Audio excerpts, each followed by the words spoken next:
Então vamos lá. Então vamos pegar aqui, vamos desenhar aqui o termômetro na escala Celsius, tá? Então ele começa com 0, né? E vai até 100 graus. Então aqui na escala Celsius. Aí eu vou comparar com o que ele foi dado, né? Ele disse que quando aqui é 0 graus Celsius, a altura da coluna de mercúrio é 4 centímetros. Então aqui, ó, 4 centímetros, né? E a coluna marcava 8 centímetros quando era 100 graus Celsius. Então aqui, ó, 8 centímetros, quando aqui era mercúrio, certo?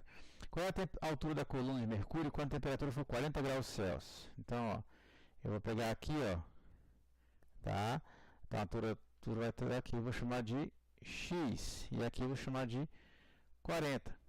Então vamos lá, ó, eu vou pegar 40 menos 0, então, ó, 40 menos 0 sobre 100 menos 0. Isso aqui tem que ser igual a x menos 4 sobre 8 menos 4.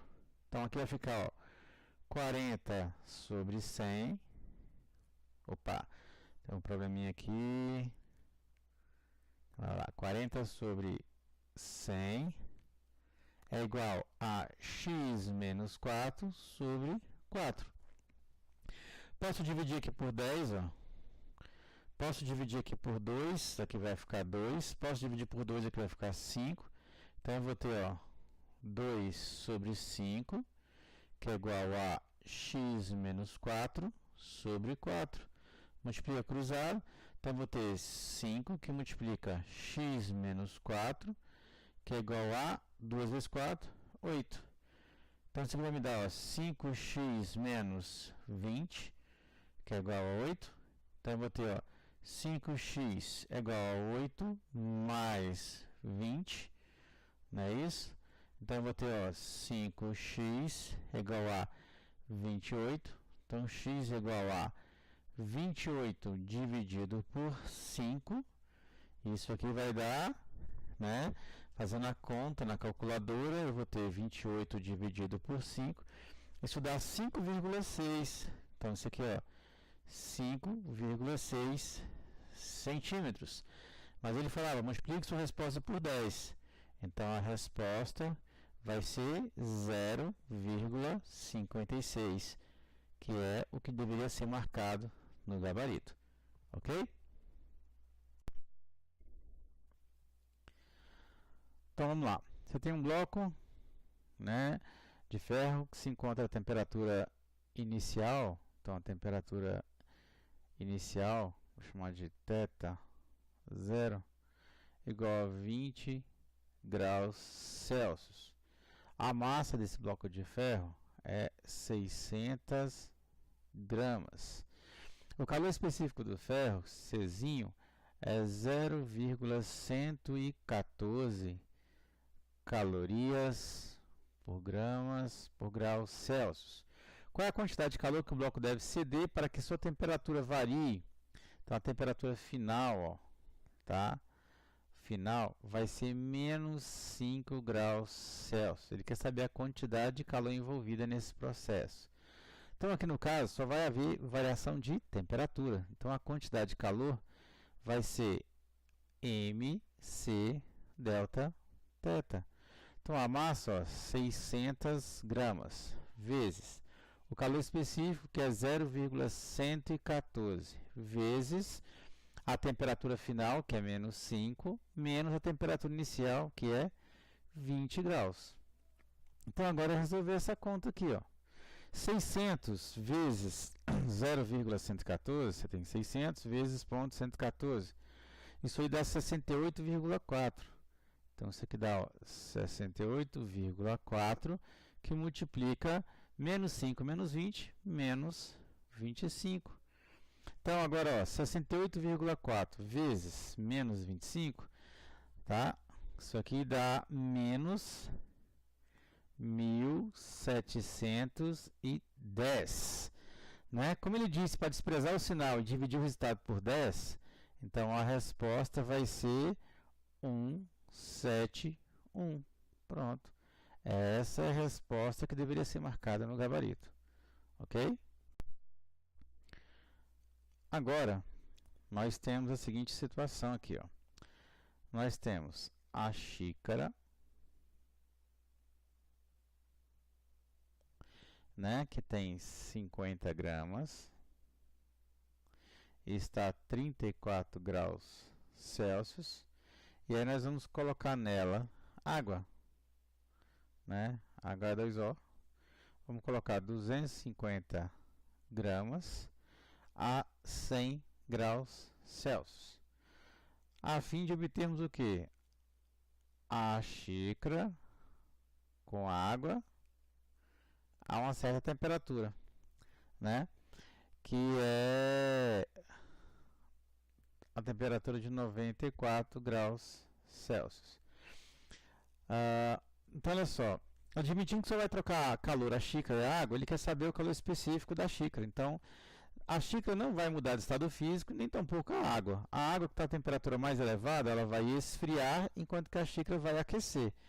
Então, eu vou ter aqui apenas mudança de temperatura. Então, eu vou ter, ó, MC delta θ da xícara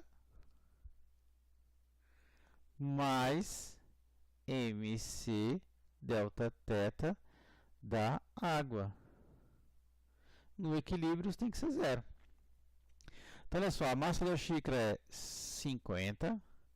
O calor específico da xícara nós não sabemos. A variação de temperatura da xícara vai ser a temperatura final, que é 94, menos a temperatura inicial da xícara, que é 34, mais a massa de água, que é 250, o calor específico da água, que é 1, vezes a variação de temperatura da água, que é a temperatura de equilíbrio, que é 94, menos a temperatura da água antes de ser colocada na xícara, que é 100 graus Celsius. No equilíbrio, isso é zero. Então, aqui você vai ter, ó, 50 vezes C vezes 94 menos 34, isso aí vai dar 60. Então, vezes 60, né? Aí aqui vai ficar mais 250 vezes 94 menos 100 dá menos 6. No equilíbrio, isso é zero. Então, ó, 50 vezes 60 dá 3.000. Então, aqui você vai ter, ó, 3.000 vezes C, mais 250 vezes menos 6 vai dar menos, né? Você vai ter 250 negativo vezes, você vai ter, aliás, você vai ter 250 vezes 6 negativos, né? Isso aqui vai dar 1.500. Então, ó, menos 1.500 no equilíbrio, isso é zero. Então, Czinho vai ser igual a mais, né, que o 1.500 vai para o outro lado com o sinal trocado, mais 1.500 sobre 3.000. Então, eu posso dividir por 100 em cima e embaixo, né? Se eu dividir por 15 em cima vai dar 1, se eu dividir por 15 embaixo vai dar 2. Então, isso aqui dá simplesmente 0,5, né, calorias por gramas por grau Celsius. É isso que vai dar.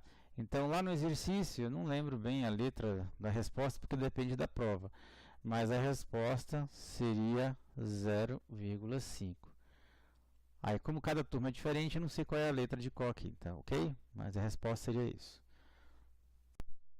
Bom, agora já temos um bloco de alumínio de 500 gramas.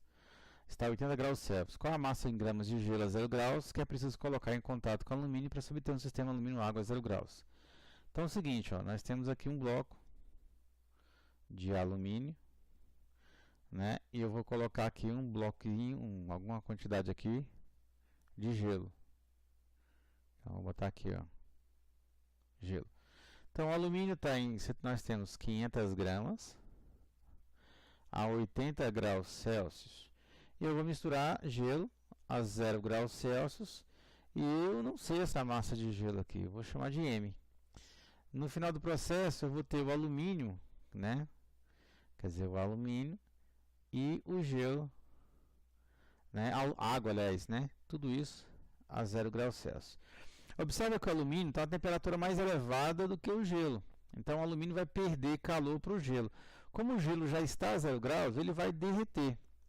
Tá? Ele não vai aquecer a temperatura, já vai derreter direto, já está a temperatura de fusão dele.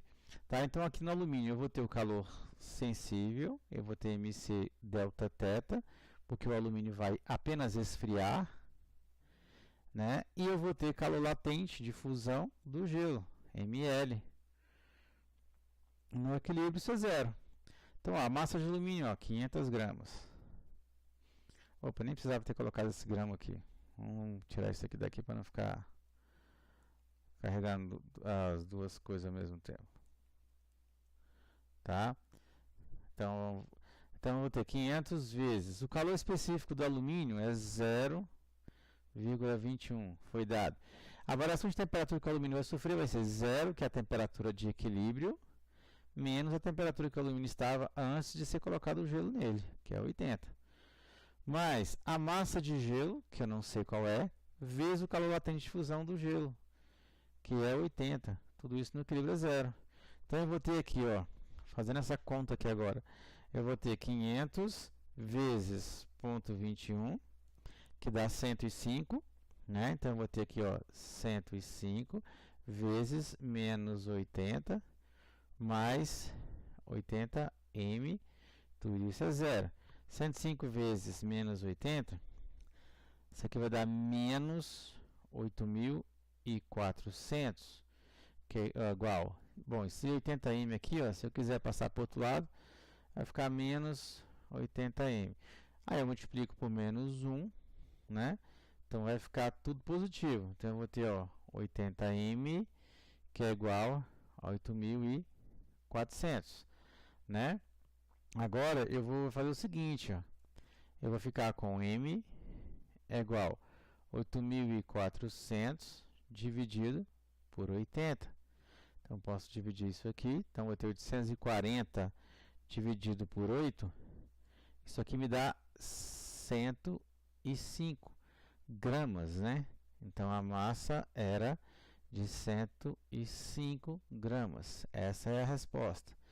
Aí vai a mesma ressalva da questão anterior. Eu não sei qual é a letra, que são provas diferentes, mas a resposta era 105 gramas dessa questão, ok? Bom, nós temos agora uma placa metálica que tem um orifício circular de 50 milímetros de diâmetro, a 15 graus Celsius. A que temperatura deve ser aquecida a placa para que se possa ajustar no orifício um cilindro de 50,3 milímetros de diâmetro? Então, observa que o cilindro ele tem um diâmetro maior do que o orifício que tem na placa, ou seja, lembrando que o diâmetro, você tem aqui um orifício circular, o diâmetro é essa distância aqui, ó. Tá torto aqui, mas tem a fé que isso aqui é uma circunferência redondinha. O diâmetro, né, que é um comprimento, vai ter que aumentar 0,3 milímetros. Na verdade, a placa, né, ela vai ter que aumentar essa quantidade aí. Então, isso aqui é uma dilatação do tipo linear. Então vai ser, ó, ΔL igual L0 alfa vezes delta θ. Então a variação de comprimento vai ter que ser 0,3 milímetros. O comprimento inicial dessa placa é aqui, ó, 50 milímetros. Então vai ser 50 vezes o coeficiente de dilatação do material da placa está aqui, ó, esse número grandão aqui, ó, que é 0, aí se eu for contar aqui dá 1, 2, 3, 4. Então vai ficar 0,0000119 vezes a variação de temperatura, que é a temperatura final, que eu não sei qual é, que é o que ele quer que você encontre, menos a temperatura que a placa estava, que é 15 graus Celsius. Agora é resolver essa continha aqui, ó. Então você vai ficar com 0,3, que é igual. Vamos multiplicar esse número aí primeiro. Então eu tenho 50 vezes ponto 0,000119. Isso aqui, vamos botar em potência de 10 para ficar mais fácil. Vai ficar 5 vezes 10. Opa, 5 não, calma. Isso aí vai ficar, na verdade, vai ficar 5,95 vezes 10 a menos 4, né, que multiplica θf menos 15. Esse número aqui está multiplicando. Vamos passar para cá dividindo. 0,3 é 3 vezes 10 a menos 1. Eu vou dividir por 5,95 vezes 10 a menos 4. E isso aqui vai ser igual a θf menos 15, né? Então, vamos efetuar essa divisão aqui, ó, primeiro. Então, eu tenho 3 vezes 10 a menos 1, dividido por 5,95 elevado a menos 4. Então, isso aqui vai dar aproximadamente, né, dá 504,20, que é igual a θf menos 15. Então, θf vai ser igual a 504,20 mais 15. Então, a temperatura final deverá ser a temperatura de aproximado, né? Vamos botar aqui 520 graus Celsius, né? Então, eu também não me lembro qual é a letra correspondente, porque cada turma é uma prova diferente. Mas a resposta é essa daí, ok? Bom, agora nós temos aqui o seguinte, ó, um trio de ferro sofre um acréscimo de 1,2 milímetro no seu comprimento. Então, esse acréscimo é a dilatação linear, 1,2 milímetros no seu comprimento. Quando a temperatura se eleva, então a temperatura inicial ela é 10 graus Celsius, e aí ela vai para uma temperatura final de 30 graus Celsius, ou seja, ela sofre uma variação de 30 menos 10 de 20 graus Celsius. Sendo o coeficiente de dilatação linear do ferro igual a 1,2 vezes 10 menos 6, o comprimento desse trilho 10 graus Celsius em metros é... Bom, então ele quer que você encontre o comprimento inicial, ó, né? Então vamos lá, ó, dilatação linear, ΔL é igual ao comprimento inicial vezes o coeficiente vezes a variação de temperatura. Se eu quiser, para ficar mais fácil, isolar logo L0, então eu vou escrever que L0 vai ser igual a variação de comprimento sobre alfa vezes delta θ. Então a variação é 1,2 milímetros. O coeficiente de dilatação linear é 1,2 vezes 10 a menos 6. A temperatura sofreu uma variação de 20 graus Celsius. Opa, não precisa recolocar aqui a unidade de medida. Força do hábito. Estou fazendo os cálculos, não preciso colocar. Então agora resolver essa conta, ó. Então o comprimento inicial vai ser 1,2 sobre... Bom, aí você tem aqui embaixo, ó, 1,2 vezes 10 a menos 6 vezes 20. Então isso aqui vai aqui embaixo, vai ficar 2,4 vezes 10 a menos 5. Então agora dividir, 1,2 dividido por 2,4 elevado a menos 5, isso aqui dá 50 mil, tá? 1000 milímetros. Então tem milímetro, centímetro, decímetro. Isso aqui é a mesma coisa que 50 metros. Então a resposta era em metros, né? Porque em metros. A resposta é 50 metros. Tá aí, a resposta final.